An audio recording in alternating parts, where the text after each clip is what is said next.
सीधी बात। भगवान का श्री विग्रह जो घर में विराजता हो, जिसकी तुम सेवा करते हो, वहां से उठने का मन न करे, इतने सुंदर ठाकुर जी होने चाहिए। तुम कभी भी अपने ठाकुर को याद करो, तुम्हारा हृदय भीग जाए, इतने बढ़िया ठाकुर जी पधराओ। छोटी सी सेवा हो लेकिन अपने हाथ से हो, अपने हाथ से हो, इस तरह से रहो, भक्ति बढ़ेगी। और फिर क्वचित क्वचित महाराष्ट्र, कहा कि कहीं कहीं मैं महाराष्ट्र में भी हूं, और गुर्जरे जीर्णताम गता, फिर कहा कि गुर्जर प्रदेश में गई तो मैं फिर जीर्ण हो गई। वहां से पाखंड ने मेरे अंगों को तोड़ दिया, भाग करके यहाँ वृंदावन आ गई। महाराज जमुना जी का किनारा है, यहाँ जमुना जी भी है और यम यहाँ आ नहीं सकता, क्योंकि यहाँ गिरिराज है, गिरिराज गोवर्धन यहाँ है, यहाँ गोपियां हैं, यहाँ गायें हैं, यहाँ गोप ग्वाले हैं, यहाँ नंद यशोदा हैं, यहाँ बांसुरी है, यहाँ राधा है। भक्ति यहाँ खूब खेलती है, लेकिन ज्ञान वैराग्य यहाँ नहीं है महाराज। अब संत हैं आप और समाज में ज्ञान वैराग्य सो जाएं, उसको जगाने की आपकी जिम्मेवारी है। प्रयत्न किया श्री नारद जी ने, लेकिन सफल नहीं हुए, थोड़े से खिन्न हुए। नारद जी ने कहा कि फिर आकाश में आकाशवाणी हुई है कि तुम्हारा प्रयत्न सफल होगा, तुम सत्कर्म करो। ऋषि मुनियों से पूछा, ऋषि मुनि उत्तर नहीं दे पाए, तो तपस्या करने का संकल्प किया है श्री नारद जी ने। और फिर कहा कि अब मैं उपाय खोज रहा हूं कि वो दोनों कैसे जागे। सनत कुमार मुस्कुराने लगे, कहा खमा छोकरो ने गाम में गोतो छो। कभी कभी ऐसा होता है ना कि पेन लिखते लिखते यहां रख दी और फिर पूरे घर को पूछता है मेरी पेन देखिए। सब इसको देख देख के मुस्कुराए कि हाँ देखिए, तो मेरे को नहीं दिख रही। बोले तुमको दिखेगी भी नहीं, तुम यदि मिरर में देख लो तो दिखेगी, नहीं तो नहीं दिखेगी। होता यही है, लेकिन भूल जाते हैं, कभी कभी ऐसा होता है। काखमा मगनो लीधो नाखा गाम ने पूछवा जाए, मारो मगनो जोयो आ रहो। अपने ही पास कोई चीज हो और हम ही भूल जाएं, इसके लिए ये कहावत है। तो सनत कुमार मुस्कुराए, और वो इसलिए मुस्कुराए कि सनत कुमारों ने कहा महाराज वेद वेदांत सुस्नाते और गीता या अपि कर्तरी परितापवती व्यासे मोहियति अज्ञान सागरे। वेद वेदांत में जिन्होंने स्नान किया है, जिन्होंने गीता लिखी, ऐसे व्यास जी जब अज्ञान सागर में डूब उतरा रहे थे, वहां जाकर के आपने ही तो भागवत सुनाई थी, और जब आपको जरूरत पड़ी तो आप ही भूल गए। ज्ञान वैराग्य को जगाना है तो महाराज श्रीमद् भागवत कराइए। सत्संग तो कई प्रकार का होता है, सत्कर्म कई प्रकार के हैं, लेकिन श्रीमद् भागवत ज्ञान यज्ञ है, वही सत्कर्म है। अनेक प्रकार के यज्ञ हैं, योग यज्ञ, तप यज्ञ, जप यज्ञ कई होते हैं, लेकिन महाराज श्रीमद् भागवत की कथा कहना, कहलवाना, ये ज्ञान यज्ञ है। ज्ञान यज्ञ करें। नारद जी को बड़ी प्रसन्नता हुई, लेकिन कहा कि महाराज ये भागवत तो श्लोक श्लोक पद पद पर केवल वेदों का ही सार है। वेदोपनिषदाम सारात् जाता भागवती कथा। वेद और उपनिषदों के सार से ही यह भागवत कथा हुई है। तो महाराज ये बताइए कि जो वेद वेदांत से नहीं हो पाया, ये भागवत से होगा? फिर सनत कुमार और एक बार मुस्कुराए। नारद जी ने कहा अब इस बार मुस्कुराने का क्या मतलब है? बोले कि देखिए ऐसा है, घी दूध से बाहर नहीं होता है, लेकिन तुम दूध उसमें डालो दिए में और फिर जलाओ तो तुम्हारी बाती जलेगी नहीं। दूध से घी प्रकट करना पड़ेगा, उसका सार जो है उसको निकालना पड़ेगा। उस घी को तुम उस दिए में डालो और फिर देखो तुम्हारा दिया जलेगा, पूरी रात जलेगा। शक्कर है वो उस ईख में ही होती है, शुगर कैन से शुगर को अलग करना पड़ेगा, तब जाके तुम्हारी चाय पकेगी ना। कि चाय में किसी को शेरडी नो रस नाखी चाय बनाओ तो कोई जोयो है? होता नहीं है। शक्कर निकलती तो ईख से ही है, लेकिन तुम्हें निकालना पड़ेगा। जब तक वो अलग नहीं होगा, उससे सार नहीं लिया जाएगा, तब तक तुम्हारी चाय पकेगी नहीं। आम के पेड़ के तने को या डाली को या पत्ते को चबाओगे तो वो आनंद नहीं मिलेगा, वो उसके लिए तो आम ही खाना पड़ेगा। महाराज ये वेद जो है वह आम का पेड़ है और भागवत वो उस पर लगा हुआ फल है। श्रीमद् भागवत आम भाना फल सखी रे आम्बोरो पियो। श्रीमद् भागवत आम भाना फल सखी रे आम्बोरो पियो। श्रीमद् भागवत ही उस वेद रूप कल्प वृक्ष का फल है। महाराज, जो काम फल से होता है कभी डाली पत्ते से हो सकता है? नारद जी ने कहा समझ गए। अब ये बताइए कि कथा कहाँ हो, क्योंकि आप ही सुनाओ। सनत कुमारों ने प्रसन्नता पूर्वक हरिद्वार का स्थान बताया है। ठाकुर जी ले जावें तो हरिद्वार जरूर जाना कभी, ऐसा अद्भुत स्थान है श्रीमद् भागवत में। जहाँ जहाँ भी मेरे को याद आएगा तो मैं आपको बताऊंगा, लेकिन अभी मुझे जो ध्यान में आ रहा है वो आप सुन लो। हरिद्वार ऐसी पवित्र जगह है जहाँ नारद सनत कुमारों ने स्वयं ने, नहीं तो वे तो बद्रीनाथ में खड़े थे, लेकिन फिर भी उन्होंने कहा हरिद्वार जाकर के कथा सुने। ये क्या है? बोले वो ऊपर से नीचे आए। ज्ञान तो इसमें बहुत होता है, लेकिन जो नीचे बैठे हैं वो भी समझ पावे उस तरह से इसको उस सुपाच्य बना करके। जैसे आप हलवा खाते हैं तो वो जैसे आपके कंठ से सीधा सर से नीचे उतर जाता है, चबाना नहीं पड़ता, कुछ नहीं करना पड़ता, वैसा इसको भी बना करके जब वक्ता परोसता है तो वो बद्रीनाथ से हरिद्वार आ गया, मतलब वो नीचे उतरा है। यही अवतार है, यही कमिंग डाउन है। ये लोग नीचे आकर के कथा सुने। सनत कुमारों ने स्वयं ने रेकमेंड किया है कि इस स्थान में बैठ करके कथा, और वो स्थान हरिद्वार है। भागवत में एक अजामिल नाम के बड़े पापी आदमी की कथा आती है, उसका अंत में मोक्ष हुआ ये लिखा है। वो कहाँ गया और भगवान का भजन किया? बोले हरिद्वार गया और भगवान का भजन किया, वहां उसकी मुक्ति हुई। अरे औरों को छोड़ो, जिसने अपने ही हाथों अपने 100 बेटों को कटते देखा सुना, उस अंधे धृतराष्ट्र का भी मोक्ष हरिद्वार में हुआ। इतने पापियों का मोक्ष हरिद्वार की गंगा कर देती है। इसलिए जब भी ठाकुर जी अवसर दें हरिद्वार जरूर जाएं, और फिर वहां जाके गाठिया मत खोजना, गंगा में नहाना। અને તમે જોયું છે હોટલ ને ખાવાનું ને એમાંથી જ ઊંચા ન આવે।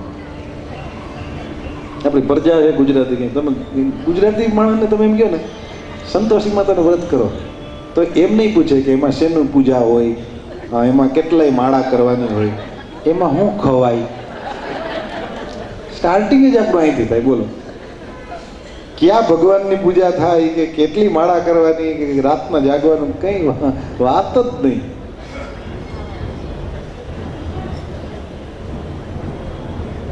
हरिद्वार जाके गंगा में नहाना। हरिद्वार जैसा तीर्थ न हुआ है न होगा। एक बार भी जो हरिद्वार हो गया, एक बार, अरे तुम नहीं जा पाए छोड़ो, जिसकी अस्थियां भी पहुंच गई वो भी तर जाते हैं, तो सशरीर चले गए उसका कहाँ से हुआ। हरिद्वार सनत कुमार सब वहां गए हैं, और फिर वहां जैसे ही पता चला सबको कि नारद जी कथा बैठा रहे हैं और सनत कुमार यहाँ कथा गाने वाले हैं, तो सब लोग आ गए।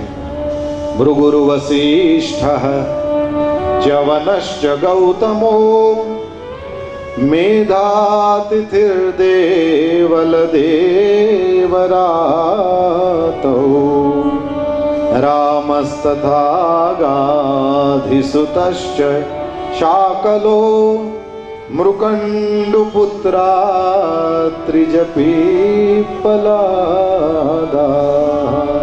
भृगु, वशिष्ठ, च्यवन, देखो ये सारे ऋषि मुनियों के नाम हैं। सबसे पहले ऋषि मुनि आए। ऋषि मुनि क्यों आए? अब देखो, इतना ध्यान देने जैसी बात है। पूज्य भाईश्री से मैंने सुना, बहुत अच्छे से कहते हैं कि इन लोगों को कोई काम धंधा नहीं था, इनको दुकान नहीं चलानी थी, इनको फैक्ट्रियां नहीं चलानी थी, इनको कहीं किसी की जगह पर साइन नहीं करना था।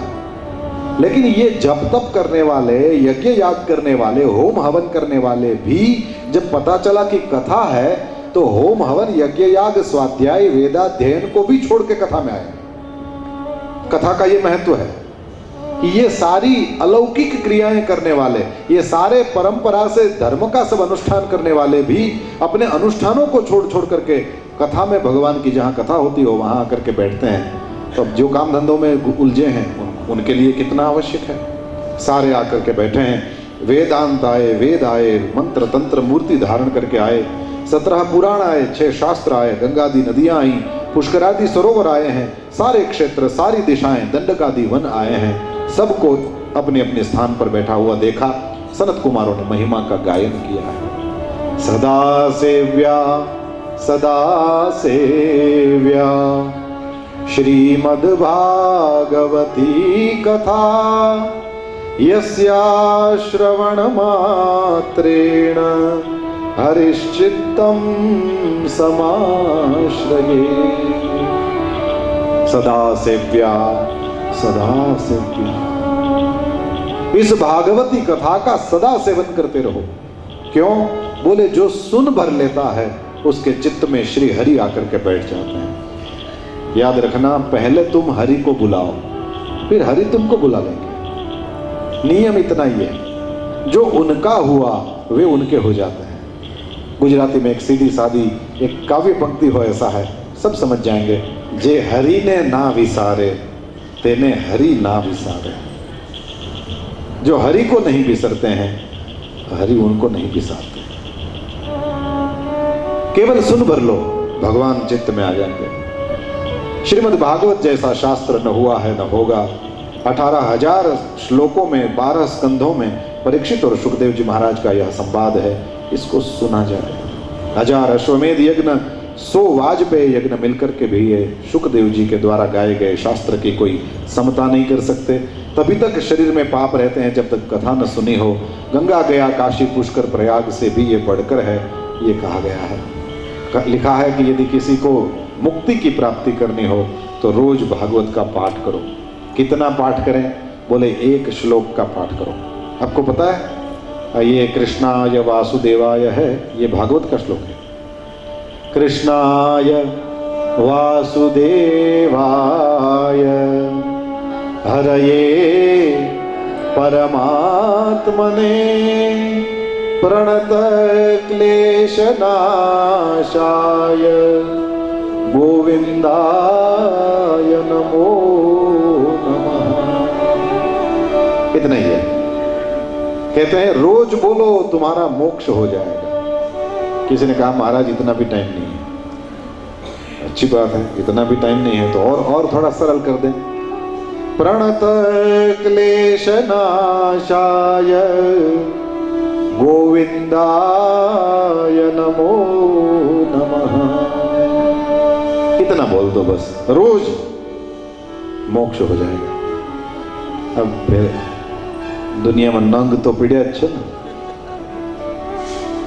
एक जनो के आटलो टाइम है नहीं। व्यास जी हजी सरल कर दीधु। श्लोकार्धम श्लोकपादम वा श्लोकपादम, पाद पग चरण, एक श्लोक के 4 चरण होते हैं। लिखा कि केवल 1 चरण बोल दो, गोविंदाय नमो नमः, गोविंदाय नमो नमः। इतना भी बोल दो, लेकिन रोज बोलो, तुम्हारा मोक्ष हो जाएगा। सीधी सादी बात समझ लो प्यारे। ये तो पक्का है ना, पाप भी भोगने पड़ते हैं और पुण्य भी भोगने पड़ते हैं। लेकिन जिसने भगवान का नाम ले लिया ना, वो पाप हो कि पुण्य हो कि सब, जैसे वो गन्ने का रस निकालते हैं तो देखा है ना आपने, कैसे उस गन्ने को डालते हैं उसमें और फिर सब एक साथ निचोड़ देते हैं और फिर वो जो रस आता है आपके सामने।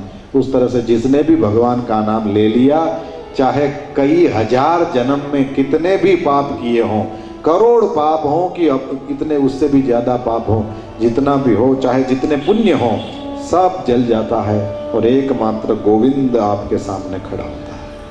मोक्ष का मतलब क्या है? पाप से भी छूटना और पुण्य से भी छूटना।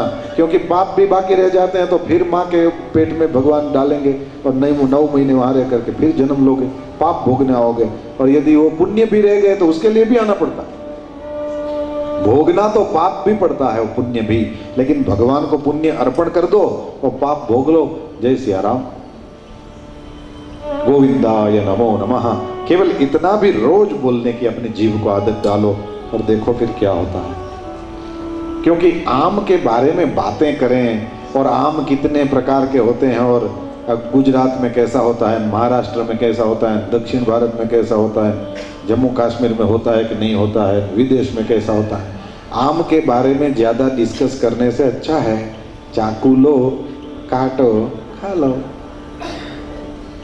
इस तरह से गोविंदाय नमो नमः से क्या होता है इस पर डिस्कशन करने से अच्छा है बोल दो ना एक बार, सीधी बात।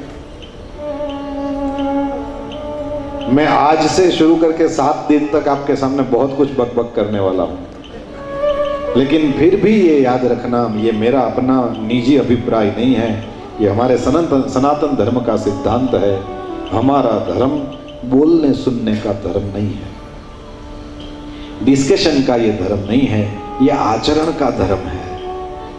गोविंदाय नमो नमः पर प्रवचन किया जाए ये सनातन धर्म में अभिप्रेत नहीं है। इसमें तो कोई गोविंदाय नमो नमः बोल दे, हो गया।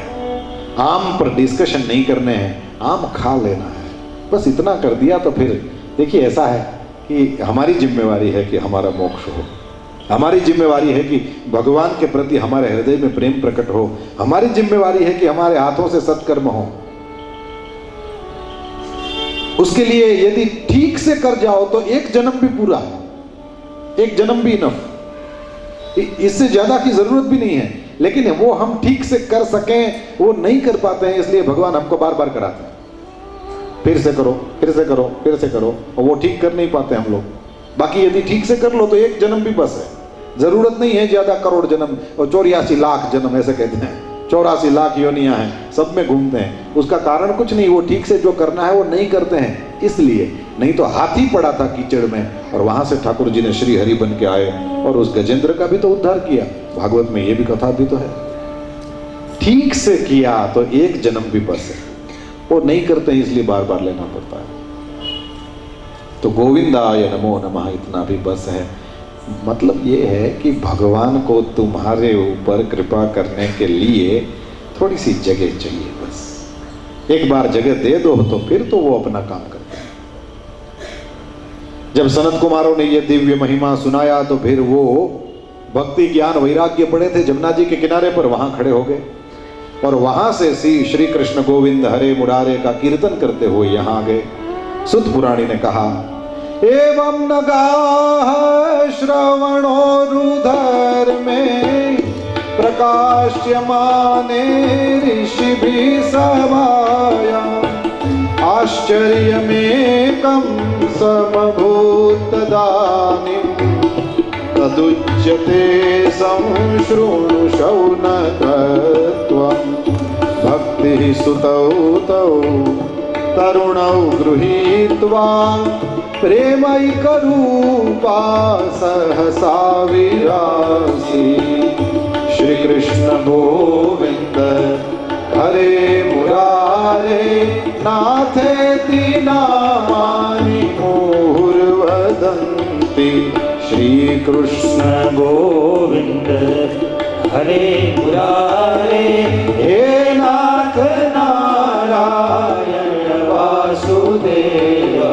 भक्तिः सुतौ तौ तरुणौ गृहीत्वा प्रेमैकरूपा सहसा विरासी। श्री कृष्ण गोविंद हरे मुरारे नाथेति नामानि मुहुर्वदन्ति। श्री कृष्ण गोविंद सब बोले हरे मुरारे हे नाथ नारायण वासुदेव।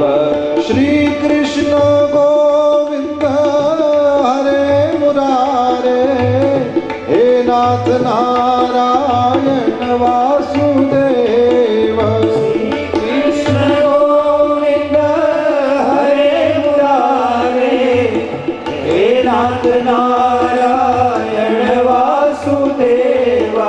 श्री कृष्ण गोविंद हरे मुरारे हे नाथ नारायण वासुदेव।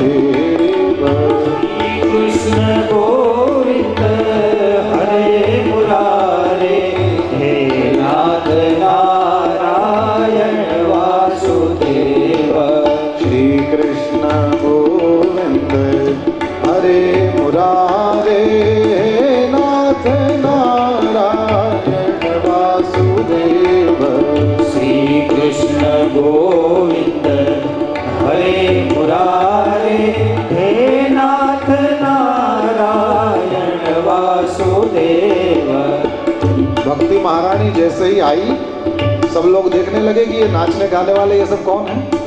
पूछा सनत कुमारों से, सनत कुमारों ने कहा ये यही भक्ति ज्ञान वैराग्य हैं जिनके लिए ये भागवत का अनुष्ठान कर रहे हैं। नारद जी भी देखने लगे कि देखो ये ज्ञान वैराग्य बूढ़े होकर के पड़े थे। मैंने वेद वेदांत का गीता का कई बार पाठ किया लेकिन कोई असर नहीं हुई, और ये श्रीमद् भागवत का प्रभाव देखो, उसकी वजह से ये दोनों एकदम तरुण होकर के नाचते हुए भगवान का नाम गाते हुए यहाँ आ रहे हैं। भक्ति महारानी ने आकर सनत कुमारों को प्रणाम किया, कहा कि महाराज मैं कहाँ बैठूं? तो सनत कुमारों ने जवाब दिया, भक्तेषु गोविंद स्वरूप कर्त्री प्रेमैक धर्त्री भवरोग हंत्री सात्वं च तिष्ठस्व सुधैर्य संश्रया निरंतरं वैष्णव मानसामि। श्री कृष्ण गोविंद हरे मुरारे हे नाथ नारायण वासुदेव। हे भक्ति महारानी, आप जिसके मन में घुस जाती हो, बैठ जाती हो, उसको गोविंद बना देती हो। प्रेम जिसके मन में आ गया वो प्रेम हो गया। प्रेमी परमात्मा स्वयं प्रेम का स्वरूप है। ब्रह्म को जान लेता है वो ब्रह्म हो जाता है, भगवान को जान लेता है भगवान हो जाता है। फिर मीरा द्वारकाधीश में समा गई, अब वो भगत नहीं रही, क्योंकि द्वारकाधीश में समा गई वो भी भगवान हो गई। पानी को दूध में डाल दो, अब वो पानी रहा नहीं, वो भी दूध के भाव बिकता है। यही बताता है कि मीरा जब द्वारकाधीश में समा गई तो वो मीरा भगत नहीं रही, वो भी भगवान हो गई। उसी तरह से प्रेमी जब प्रियतम से मिल जाता है वह भी प्रेम हो जाता है। तो तुम जिसके भी मन में आती हो, गोविंद स्वरूप कर्त्री, उसको भगवान बना देती हो। प्रेमैक धर्त्री, तुम्हें धारण करने का एकमात्र उपाय प्रेम है। ओ भव रोग हंत्री, ये तो बाई प्रोडक्ट है। प्रेम जिसके मन में घुस गया, प्रेम जिसके भी मन में आ गया, भगवत प्रेम जिसके मन में आ गया, उसको तो वो भवरोग से बचा लेता है। देवी तुमको बैठना है? बोले हाँ। कहाँ बैठोगी? बोले जितने भी लोग कथा सुनने के लिए बैठे हैं उनको आशीर्वाद है कि जो कथा सुन रहे हैं उनके मन में जाकर के बैठो। निरंतरम वैष्णव मानसामि, निरंतरम वैष्णव मानसामि। अब भक्ति महारानी ने ऐसे किया कि ये बैठे तो कई हैं लेकिन इसमें वैष्णव कौन है? क्योंकि वैष्णव जन तो तेने कहिए जे पीड़ पराई जाने रे। और ये किसी की पीड़ा देखने वाले नहीं हैं, यहाँ बैठे हैं लेकिन किसी को लिफ्ट नहीं दिया, किसी को पानी के आज तक नहीं पिलाया। इसमें वैष्णव कौन है? मैं किस में बैठूं? इसलिए पहले से कह दिया, सात्वं च तिष्ठस्व सुधैर्य संश्रया। तुम धीरज धारण करके बैठना, इन्हीं लोगों के मन में बैठना। ये वैष्णव नहीं है तो तुम सुधैर्य संश्रया, बहुत धैर्य का आश्रय करके बैठना। 7 दिन ये कथा सुनेंगे तो जैसे यहाँ आए तो कुछ और थे लेकिन निकलेंगे तो कुछ और निकलेंगे। बस तुम थोड़ी धीरज रखना, काम तो हो जाएगा, भागवत काम करेगा। निरंतरम वैष्णव मानसामि, निरंतरम वैष्णव मानसामि। श्री कृष्ण गोविंद हरे मुरारे, नाथ नारायण वासुदेव। श्री कृष्ण गोविंद हरे मुरारे, हे नाथ नारायण वासुदेव। जैसे ही सनत कुमारों ने इस प्रकार भक्ति महारानी को ढाढ़स बंधाया और कहा कि इन्हीं लोगों के मन में बैठना है, सनत कुमारों के कहने के कारण भक्ति महारानी सब लोगों के मन में आकर के बैठ गई। और भक्ति का फल है भगवान। जैसे ही सबके मन में भक्ति महारानी प्रविष्ट हुई, तुरंत वहां भगवान प्रकट हो गए। बोल द्वारिकाधीश की जय। भगवान श्री हरि का प्राकट्य हुआ, शंख बजने लगे और अबीर गुलाल उड़ने लगे, जय जयकार होने लगा, नमो नमः का स्वर आने लगा, संगीत दिव्य संगीत प्रकट हुआ है। जैसे ही भगवान श्री हरि के चरणों में सब लोट पोट होने लगे, नारद जी गए सनत कुमारों के पास और नारद जी ने सनत कुमारों के पास जाकर के कहा, महाराज ये सब तो ठाकुर जी प्रकट हो गए और क्या क्या हो रहा है, मैंने तो ये सब सोचा तक नहीं था। अब मेरे को आप देखिए 7 बज रहा है, तो आप मेरे को जल्दी से समझा दें कि इसमें अच्छे अच्छे लोगों का ही काम है कि जिसने गांव में मंदिर किस गली में हो वो भी पता न हो, जिसकी जिह्वा को राम का नाम लेने का कोई अभ्यास न हो, जो केवल खाना पीना सोना बच्चे पैदा करना एक दिन मर जाना इसके अलावा जो कुछ भी नहीं जानते हैं। क्या भागवत में ऐसे लोगों के लिए भी जगह है कि ये सब ऋषि मुनि नारद जी सनत कुमार इन्हीं के लिए है? नारद जी ने काम का सवाल पूछ लिया और ये नहीं पूछा होता तो हमारा क्या होता, हमारे ही लिए पूछा। सनत कुमारों ने कहा कि नहीं नहीं भैया ऐसा थोड़ी है, इसमें तो जिसको पता नहीं है कि गांव की किस गली में मंदिर है, जिसकी जीव ने कभी भगवान का नाम नहीं लिया, ऐसों के लिए भी है।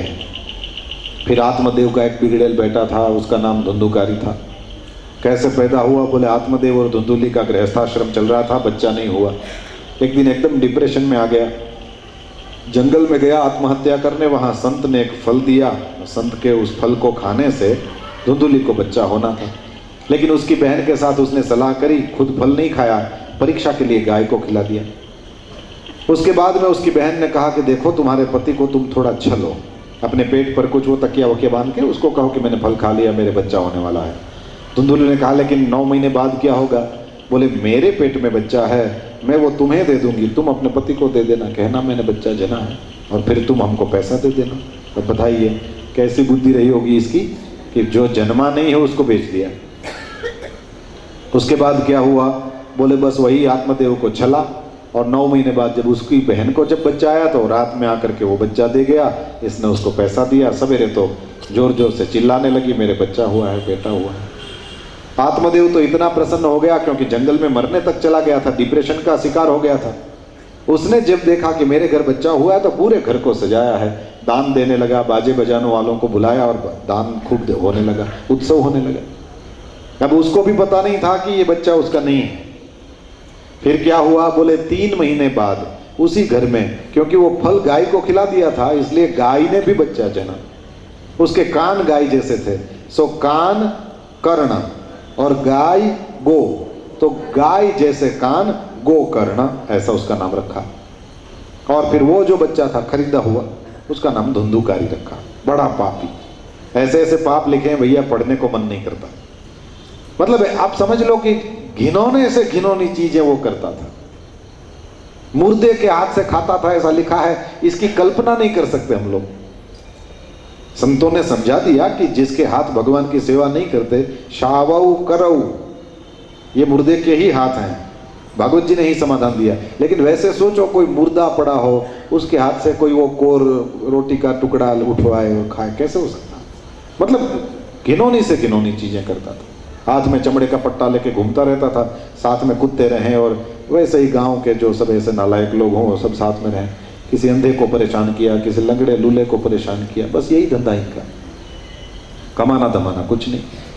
बाप का जितना भी कमाया हुआ धन था सब व्यसन में व्यभिचार में डाल दिया। याद रखना, ये व्यसन और व्यभिचार तुमको ठाकुर जी थोड़ा कम धनवान बनाए तो रहना, उसमें प्रसन्न रहना। ठाकुर जी ज्यादा लक्ष्मी जी दे दे, उसमें प्रसन्न रहना। लेकिन भगवान से ये 2 प्रार्थना हमेशा जरूर करना कि हमारे घर में 2 चीज ना घुसे, एक तो व्यसन ना घुसे और दूसरा व्यभिचार ना घुसे। क्योंकि ये दोनों चीजें ऐसी है, उसमें एंट्री ही है, इसमें एग्जिट नहीं है। जो इसमें घुसे तो गए तो गए, फिर बाहर निकलना कोई परम कृपा हो जाए तो बात अलग है, बाकी बड़ा मुश्किल होता है। ये दोनों में फंसा, व्यसन में भी फंसा, दारू वारू पीने लगा और फिर व्यभिचार में भी वेश्याओं का संग करने लगा। सारा धन खत्म हो गया। एक दिन बाप को मारा धन के लिए। बाप ने जैसे ही बेटे की लात खाई, वो जो ऋषि मिले थे, सन्यासी मिले थे जंगल में, उसने आत्मदेव को समझाने की चेष्टा करी थी लेकिन तब समझा नहीं था। इससे ये भी सीखने को मिलता है कि जब आदमी का मन तैयार नहीं हो तो उसको कितनी भी सोने जैसी हीरे मोती जैसी बात बता दो, वो उसको उगेगी नहीं, पुगेगी नहीं। उगता नहीं है न पुगता नहीं है। तो उगाना हो न पुगाना हो तो राइट टाइम पर बात करनी चाहिए। उसके मन में बात बैठती नहीं है क्योंकि वो तैयार नहीं है ना सुनने के लिए। अब सन्यासी ने जो कुछ कहा था, वो बेटे की लात खाई तो तुरंत, मतलब वो बात का भूत नहीं था, लात का भूत था। जैसे ही लात खाई तो सब समझ गया। अब ये कथा हम आज क्यों बांच रहे हैं? बोले इसलिए बांच रहे हैं कि हम लोग भी लात के भूत ना बने, क्योंकि हम उसी पाइप में है ना, सबको उसी में से निकलना है, सब इसी में है। आत्मदेव ने तो कुछ पुण्य किया था, उसके सामने उसका बेटा आ गया गोकर्ण। ये काशी में जाकर के पढ़े, पंडित हुए। गोकर्ण ने अपने पिता को देखा तो 2 श्लोकों में उपदेश दिया है, हे पिताजी, शरीर में कुछ भी नहीं है, ये मांस है, रुधिर है, इसको तुम अपना अपना क्यों कहते हो? किसी को भी पत्नी पुत्र परिवार मानने से बड़ी मुश्किलें खड़ी होंगी। हे पिता, ममताम विमुंच, तुम इस ममता को छोड़ो, इस जगत को तुम कभी भी नष्ट होने वाला मानो और तुम वैराग्य राग के रसिक हो जाओ, भक्ति निष्ठ हो जाओ। हे पिता, संसार से मन हट जाए तो फिर धर्मम भजस्व सततम। 24 घंटा अब जो निवृत्त हो गए हैं, जिनकी उम्र 60 के ऊपर चली गई है, उन लोगों के लिए ये काम की चीज है। अब धर्मम भजस्व सततम, अब तो 24 घंटे तुम अपने ठाकुर जी के साथ रहो। जिनकी उम्र 60 से ऊपर है, उनको यदि सतत धर्म का पालन करना है तो एक चाबी दे सकता हूं, सीधी सादी बात। जो तुम्हारे इष्ट देव हैं, समझ लो घर में राधा कृष्ण को पधराया है, तो खाली इतना सोचो कि अभी शाम को 7:15 होने वाला है, ठीक है? तो इतना सोचो कि 5000 साल पहले वृंदावन में राधा कृष्ण शाम को 7:15 बजे क्या करते होंगे। तो तुम जिसके बारे में सोचोगे वो तुम्हारे मन में रहेगा। अब तुम सोचो सीताराम क्या कर रहे होंगे, सोचो शंकर भगवान कैलाश पर बैठकर शाम को 7:15 बजे क्या करते होंगे, तो तुम्हारे मन में वो आ गया ना। बस यही तो है, मन के हारे हार है, मन के जीते जीत। संसार में तो यदि तुम काम के नहीं हो तो फिर सब लोग तुम्हारे मुंह पर या पहले मुंह के पीछे कुछ ना कुछ तो बोलेंगे, बीच में आती रहती है सासू माओ बधी हाचो जो 60 થઈ જાય પછી સમજી જવાનું, પછી કોઈને ના ગમતું હોય। और उससे अच्छा है कि यदि तुम भगवान का भजन करो और उसमें इस तरह से अपने मन को उसमें रमाओ। 7:15 बजा है, क्या करते होंगे राधा कृष्ण? नित्य लीला हो रही है, आज क्या होगा? नित्य वृंदावन में रास होता है, आज कैसा रास होगा? सब सोच सकते हैं, मन में भगवान को बिठा सकते हैं। और जिनकी भी ये रिटायरमेंट हो गया है, वे लोग यदि इस तरह का अपने मन में रखेंगे, बहुत सुखी हो जाओगे। मेरे को याद करोगे आप। और फिर से मैं ये मजाक की बात को छोड़ दो, मुख्य बात को पकड़ो।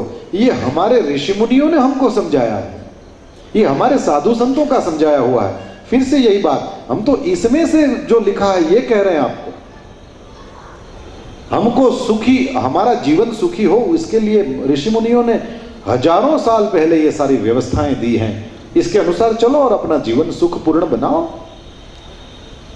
आनंद तो सबको चाहिए, सुख शांति सबको चाहिए। ये सुख शांति के ही रास्ते हैं।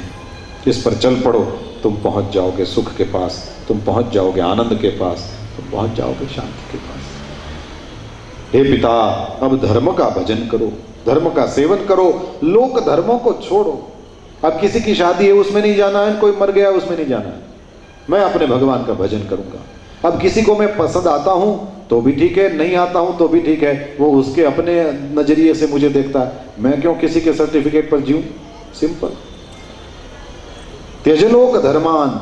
और फिर लिखा है ये सब नहीं करें तो क्या करें? बोले सेवस्व साधु पुरुषान, जो अच्छे लोग हैं उनके पास बैठना शुरू करो। अपने मन में काम और तृष्णा हो तो उससे बचने की चेष्टा करो। हे पिता, दूसरों के दोष के बारे में भी ना सोचो, दूसरों के गुणों के बारे में भी, क्योंकि गुण से राग होगा, दोष से द्वेष होगा, और ये दोनों खराब है। दोनों से बचो, तुरंत जितना हो सके उससे मुक्त हो जाओ। और फिर क्या करो? 2 चीजें लिखी है, मिले तो कथा सुनो और नहीं तो सेवा करो। ये मंदिरों में ये पगारदार लोग नहीं रहते थे। घर में अपने ठाकुर जी की सेवा करके जितने भी अपने वृद्ध पुरुष और स्त्रियां हैं, ये सब चले जाते थे मंदिरों में। बड़े बड़े मंदिर बनते हैं हमारे यहाँ, और इसमें गांव भर के जितने भी लोग हैं वो सब सेवा में जा सकते हैं। और जिसका जहां तक प्रवेश है वहां की सेवा करो। मंदिरों में पगारदार लोग साफ नहीं करते थे, यही लोग जो घर में, क्योंकि घर में तो बहुएं करती हैं, नौकर चाकर करते हैं, लेकिन ठाकुर जी का मंदिर है तो वहां भी बुहारी ही करनी है, तो वहां करने में उसको काम नहीं मानते, उसको सेवा कहते हैं। ठाकुर जी का मंदिर है तो वहां पर बुहारी, घर में वाड़े चोड़े तो ये घर में काम कई रुके भाई, और ठाकुर जी ना मंदिर में एज काम करे ने सेवा के लिए। समझ में आ रहा है ना ये? अब वहां की सेवा से शरीर, क्योंकि शरीर तो ऐसा है कि जब तक चलता रहेगा तब तक ही स्वस्थ रहेगा, यदि बैठ गए तो फिर बीमारी को तुम बुला रहे हो। तो वहां जाके शिव जी का मंदिर है तो पानी भरा, दूसरे लोग आएंगे वहां लोटी जल चढ़ाएंगे, वो जैसे ही पूरा हो गया फिर से गए, तो वो पानी की बाल्टी को उठा के लाना, ये शरीर को ही श्रम देना है ना। मंदिर को साफ सुथरा रखा, ठाकुर जी के लिए फूल चुने, ठाकुर जी के लिए माला बनाई, ठाकुर जी के भोग सामग्री के लिए सब्जी वगैरह काट के रख दिया, फल वगैरह काट के रख दिया। ये सारी सेवाएं ऐसी हैं जो लोग करते थे, यहाँ पगारदार लोगों को नहीं रखा जाता था, और ये सारा काम करके लोग स्वस्थ रहते थे। और आप सच बताना, जब आप घर से निकल जाते हो तो घर वाले सुखी होते हैं कि दुखी होते हैं? बताओ। हाँ देखो,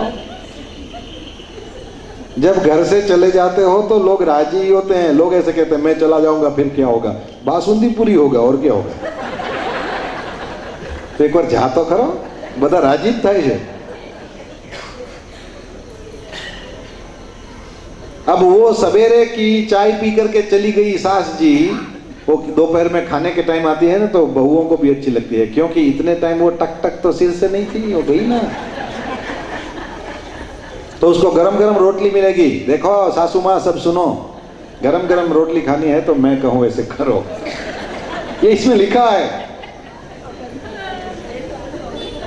सेवा कथा रसम हो नितराम विबत्वम, एक दिन भी इसमें छुट्टी नहीं, रोज मंदिर जाओ, चले जाओ, रोज चले जाओ, रोज वहां बैठ करके भगवान का नाम लो। याद रखना, जितना मंदिर में बैठ करके कोई सेवा कथा हो, वहां फिर 4 लोग मिलते हैं ना, तो अकेले भजन गाओ और 4 मिल के गाओ, क्या फर्क पड़ता है? ये तो कहने की बात है क्या? वहाँ सारे ऐसे मिलते हैं, और वहाँ अपने घर की मेरी बहू तो ऐसी, मेरी बहू ऐसी, ये नहीं करना। वहाँ बैठ करके भगवान का नाम गाना, तेरी भी अच्छी नहीं है, उसकी भी अच्छी नहीं है, लेकिन दोनों बैठो तो भगवान का गुणगान गाओगे ना, तो भगवान तो अच्छे ही हैं। अच्छों को याद करो ना मंदिर में बैठ के, सब मिल करके भगवान का नाम लें, कुछ सत्कर्म बन पड़े। और जितना मन मंदिर में भगवान का नाम लेने में लगता है उतना घर में नहीं लगता है। घर में छोटे बच्चे हैं, ये है वो है, सब ना कुछ तो है। और फिर दोपहर में भोजन करके थोड़ा विश्राम कर लिया, तो विश्राम करने के बाद फिर मंदिर चले जाओ, फिर वहाँ 2 घंटा शाम को वो सत्संग कर दिया, जिसको भी आंखें ठीक हो वो कुछ पढ़े, रामायण पढ़े, भागवत पढ़े, शिव पुराण पढ़े, ये गीता जी पढ़े, ये सब करे। और फिर जैसे ही अंधेरा होने को हो तो तब तक 2 घंटे बाहर रह करके फिर वापस घर में घुस जाओ, अपना खाना पीना हो, थोड़ी देर माला जपो, और कब नींद आ जाए पता न चले। सुखी था हुए तो रोके कौन, पर थाऊ कोने से? तुम्हारे सुख के बीच में कोई नहीं आ सकता।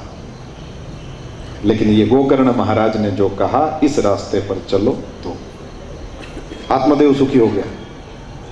गोकर्ण जी महाराज ने देखा इस घर में रहने जैसा नहीं है, क्योंकि जिस घर में धुंधुकारी रह रहा हो वहां मैं नहीं रह सकता। गोकर्ण जी भी चले गए। अब धुंधुली और धुंधुकारी 2 बचे। पैसा था नहीं, धुंधुकारी एक दिन रात में दारू पी करके आया, अपनी माँ को भी मारा। वैसे माँ कहाँ थी, वो तो मौसी थी।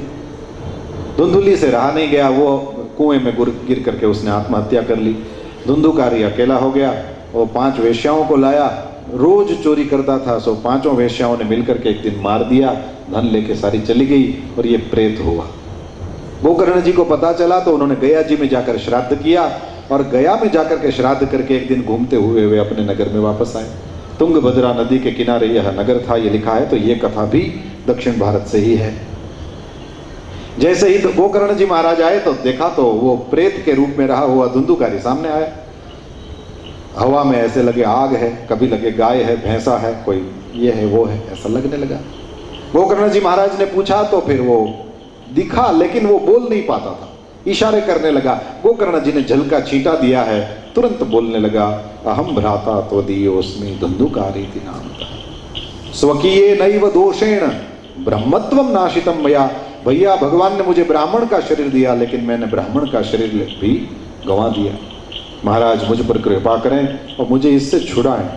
गोकर्ण जी ने कहा कि गया जी में जाके तेरे नाम का श्राद्ध किया है, फिर भी मुक्ति नहीं? बोले एक किया होगा ना? बोले हाँ। 100 बार गया जाके श्राद्ध करोगे ना भैया, तब भी मेरी मुक्ति नहीं, मेरे पाप ही इतने हैं। गोकर्ण जी ने कहा फिर तो असाध्यम मोचनम तव, फिर नहीं छूट पाओगे। रोने लगा। गोकर्ण जी संत हैं। गोकर्ण जी ने कहा ऐसे नहीं, तुम अपने स्थान में जाओ और मैं सोचता हूँ कुछ।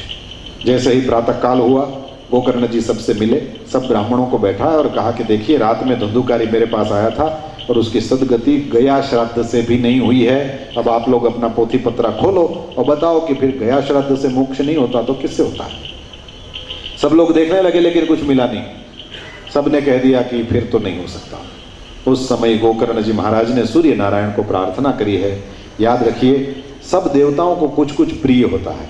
जैसे गणेश जी को लाल फूल पसंद है, शंकर भगवान को बिली पत्र पसंद है, उस तरह सूर्य नारायण को कुछ भी नहीं चाहिए, केवल एक बार 2 हाथ जोड़ के माथा झुका दो। सूर्य नारायण को नमस्कार पसंद है और शास्त्रों में लिखा है जो रोज सूर्य नारायण को प्रणाम करते हैं उनको इस जन्म में क्या, किसी जन्म में दारिद्र्य नहीं देखना पड़ता। कितनी सीधी सादी चाबी है। किसी जन्म में दरिद्र नहीं होता वो आदमी जो रोज सूर्य नारायण को केवल वंदन। अब बताओ, तांबे के लोटे में जल भर के थोड़ा डाल दिया तो फिर और फल है, तो फूल लेके और थोड़ी पूजा कर दिया तो और फल है। तो जितना समय हो, हमारे धर्म में तुम्हारे पास कितना टाइम है उतनी भी पूजाएं होती है। सूर्य नारायण को अपने घर से काम के लिए, सब्जी वब्जी लेने के लिए, कैसे भी, लेकिन यदि घर से बाहर निकले, सूर्य नारायण का दर्शन किया। दिन में जब पहली बार दर्शन हो, चाहे कितना भी बजा हो, सूर्य नारायण भी घड़ियाल नहीं पहनते, इसलिए उनको भी कोई प्रॉब्लम नहीं है, कभी भी प्रणाम कर सकते। वो भी वो घड़ी नहीं पहनते ना, सूर्य नारायण को भी चलता है। लेकिन जैसे ही पहली बार निकलो, सूर्य नारायण का दर्शन हो, वंदन किया करो। सूर्य नारायण को पूछा गोकर्ण ने, महाराज मेरे भाई की मुक्ति का उपाय बताओ। सूर्य नारायण ने स्पष्ट कहा, श्रीमद् भागवतान मुक्ति ही सप्ताहम वाचनम कुरु। सूर्य नारायण ने कहा भागवत से उसका मोक्ष होगा, तुम सप्ताह पारायण करो। गोकर्ण जी महाराज ने इसी आषाढ़ के महीने में ये किया है पारायण, और उससे धुंधुकारी का मोक्ष हुआ। धुंधुकारी का मोक्ष हुआ ये देख करके सब बड़े प्रसन्न हुए। भगवान का विमान लेने के लिए आया है। धुंधुकारी जैसे ही बैठने को हुआ, गोकर्ण जी ने कहा कि महाराज सबने कथा सुनी और ये तुम धुंधुकारी को अकेले को क्यों ले जा रहे हो? तो विमान में बैठे हुए भगवान के दासों ने कहा कि महाराज ऐसा है कि ये सब तो सुनते तो थे, लेकिन फिर वो यहाँ बैठते थे तभी तक सुनते थे, उसके बाद तो जैसे अपने कपड़े में कुछ धूल हो उसको नहीं झाड़ते हैं ऐसे, वैसे कथा को भी यहीं झाड़ के चले जाते थे कि लो महाराज आपकी कथा सुनी या वापस, कुछ भी इसमें से लेके नहीं जाते थे। कथा ऐसे नहीं सुनना, खमखेरी भैया किया। कथा कैसे सुनना? बोले जैसे सत्यनारायण की कथा में जाते हैं तो फिर वहाँ दोने में वो हलवे का प्रसाद मिलता है ना, तो उसको हम अकेले नहीं खा जाते, उसको घर लाते हैं सबको देने के लिए। कथा ऐसे सुनना। तो दोने में भर के ले जाने का क्या मतलब है? बोले अपने दिमाग में भर के ले जाओ, आज क्या सुना। और रात में जब अपने सोने के लिए तकिए पर सिर रखोगे तो तुरंत नींद आ जाए, उतने तो सुखी नहीं हो ना। हाँ, कोई नहीं है इतने सुखी नहीं है कोई भी।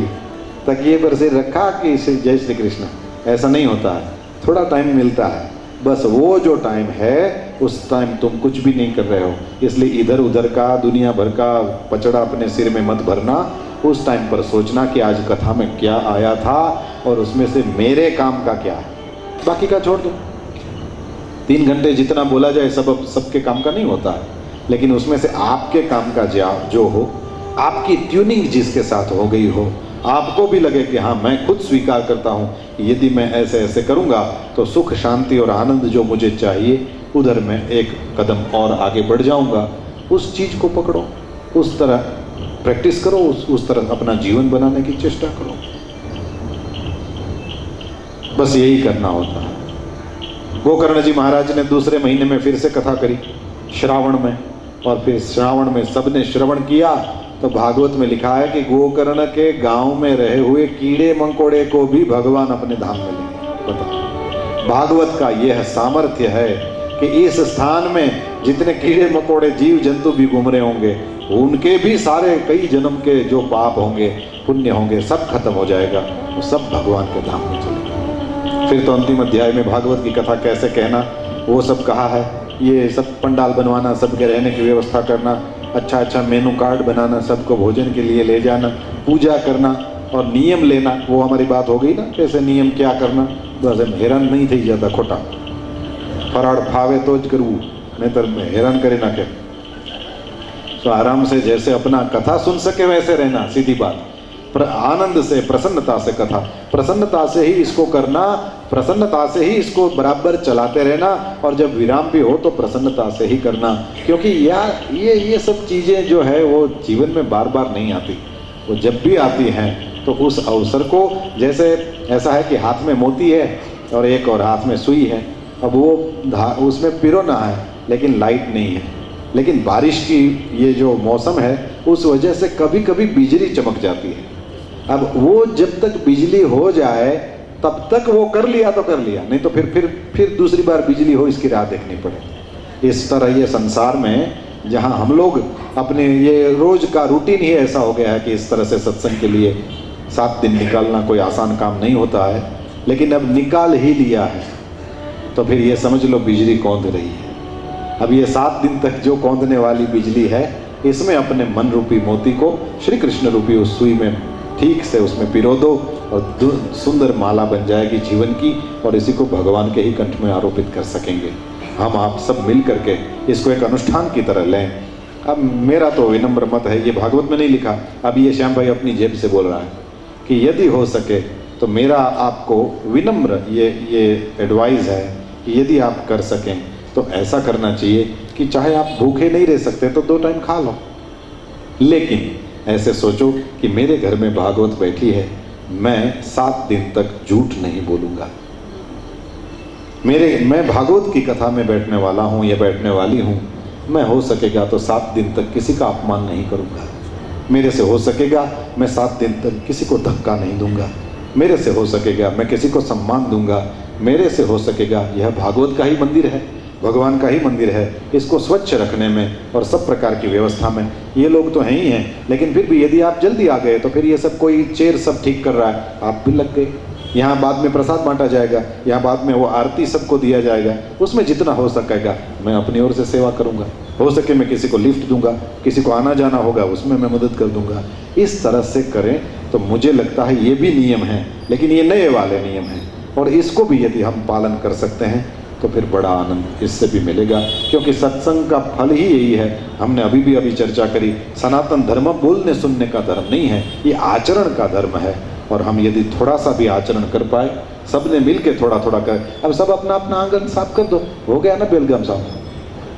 नहीं तो ऐसे कहो कि बेलगाम पूरा साफ करना, बोले नहीं हो सकता, लेकिन हो सकता है, बस अपना आंगन साफ कर लो। और उस तरह से सब अपना, सबके आंगन मिल करके ही तो देव बेलगाम बना है ना, बस उतना ही है। मैं अपनी ओर से कोशिश करूं, आप लोग अपनी ओर से, और एक साधक की तरह बैठ करके कथा सुने। आज से लेकर के 7 दिन तक इसी तरह से हम लोग प्रेम से नित्य एक समय दोपहर में 4 से 7 तक इसका आनंद लेंगे, और भगवान का नाम जैसे हम गा रहे हैं और जिस तरह से कथा को देखने का प्रयत्न कर रहे हैं उसी तरह से करेंगे। सप्ताह पारायण है, इसलिए आज पहला दिन है। आइए हम श्रीमद् भागवत का मंगलाचरण कर लें और देखिए श्रीमद् भागवत रूपी इस मंदिर के द्वारों को श्री वेद व्यास जी ने कैसे खोला है। जन्माद्यस्य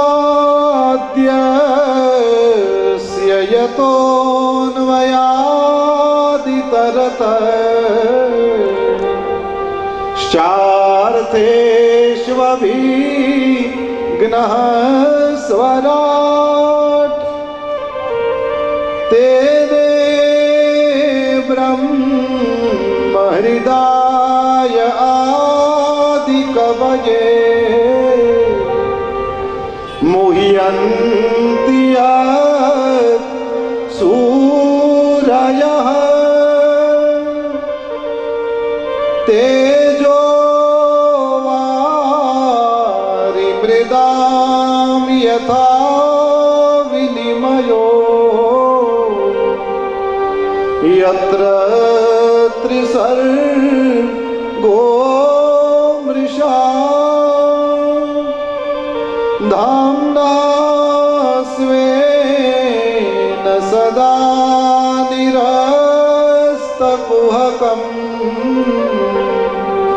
सत्यं परं धीमहि सत्यं परं धीमहि सत्यं परं धीमहि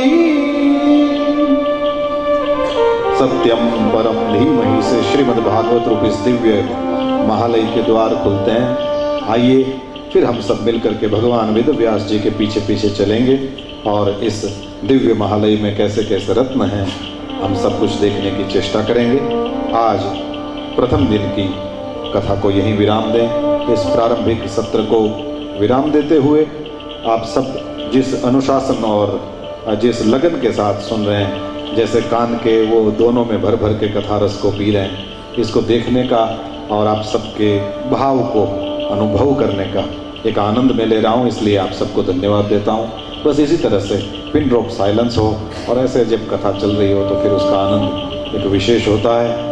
जैसे जैसे मन शांत होता चलता है, जैसे जैसे इसमें लगता चलता है, फिर हम आध्यात्मिक उस जो गहराई है उसमें उतर सकते हैं। और व्यास जी ने तो इसमें क्या नहीं लिखा है, क्या नहीं रखा है। हम सब लोग उस सुख शांति आनंद के जितने भी मार्ग इसमें हैं उन सब को देखने की चेष्टा करेंगे और इस तरह से हम आनंद लेंगे। कोई इसमें वो गहन चर्चा और कोई आपको परेशान नहीं होने देंगे, लेकिन फिर मैं कथा सुनाते सुनाते सबकी ओर ऐसे देखता रहता हूँ। वो इसलिए कि मैं आपको सोने नहीं दूंगा, क्योंकि कभी कभी लोग कथा में आकर के फिर सो जाते हैं। मैं आपको सोने नहीं दूंगा, इसलिए बीच में कुछ कुछ पूछता रहूँगा, आपसे बातें करता रहूँगा। और इसी तरह से जैसे मोर पंख हो, वो जितना हल्का फुल्का होता है ना, अपनी कथा वैसी हल्की फुल्की रहेगी। आनंद करते रहेंगे और बीच बीच में सब भजन वजन जो भी ठाकुर जी प्रेरणा करेंगे, ये सब इसीलिए वहाँ इतनी दूर से आए हैं, तो हम लोग आनंद करेंगे।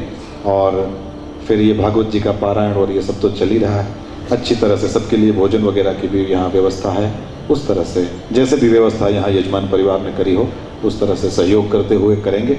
आप कल फिर 4 बजे से लेकर के यह दिव्य कथा यात्रा यहाँ से प्रवाहित होगी। समय से आकर के आप सब अपना स्थान ले लें। मैं ये सुंदर आयोजन के लिए अपनी प्रसन्नता व्यक्त करता हूँ। और आइए नीरांजन करेंगे, ठाकुर जी का आरती होगी। उससे पहले 2 मिनट के लिए भगवान का नाम गा लें और उसके बाद में फिर हम आरती के लिए चलेंगे। जब आरती हो तो यदि अनुकूलता हो तो आप सब जब अपने स्थान पर खड़े हो जाएं, जैसे ठाकुर जी यहाँ विराज रहे हैं तो ठाकुर जी का ही मंदिर है और भगवान के मंदिर में जैसे सब लोग खड़े होकर के भगवान की आरती करते हैं उस तरह से। यदि पाँव में आपको कोई प्रॉब्लम नहीं हो, आप स्वस्थ हों, यदि थोड़ी देर उतनी देर खड़े हो सकते हो तो प्रेम से आप खड़े होकर के ठाकुर जी को आदर देते हुए उस तरह से आरती करेंगे। बस यही सूचना के साथ फिर आगे आने वाले उत्सव और जो भी होगा धीरे धीरे दिनों दिन ये तो आनंद तो बढ़ता चलता है। भागवत की कथा में तो रोज आनंद बढ़ता चलता है।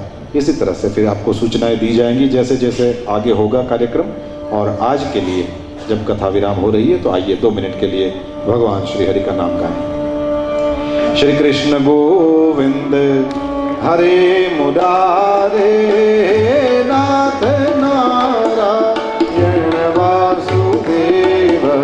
श्री कृष्ण गोविंद हरे मुरारे हे नाथ नारायण वासुदेव। श्री कृष्ण गोविंद हरे मुरारे नाथ नारायण वासुदेव। श्री कृष्ण गोविंद हरे मुरारे हे नाथ नारायण वासुदेव। गोविंद गोविंद हरे मुरारे गोविंद गोविंद मुकुंद कृष्ण। गोविंद गोविंद हरे मुरारे गोविंद गोविंद मुकुंद कृष्ण।